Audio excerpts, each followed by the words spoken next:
আবু হুরায়রা রাদিয়াল্লাহু তাআলা আনহু হতে বর্ণিত, তিনি বলেন, রাসূলুল্লাহ সাল্লাল্লাহু আলাইহি ওয়াসাল্লাম ইরশাদ করেন,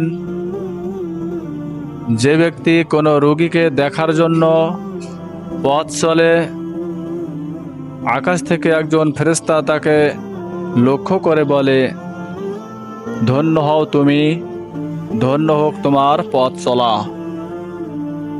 এবং তুমি জান্নাতের মধ্যে একটি মঞ্জিল তৈরি করে নিলে। ইবনে মাজা, হাদিস নাম্বার 1443। সম্মানিত হাজিরিন, উক্ত হাদিসে আমরা যে বিষয়টি জানতে পারলাম সেটা হচ্ছে কোনো রোগীকে দেখতে যাওয়ার ফজিলত। কোনো রোগীকে কেউ যদি দেখতে যায়, তার জন্য আকাশ থেকে একজন ফেরেশতা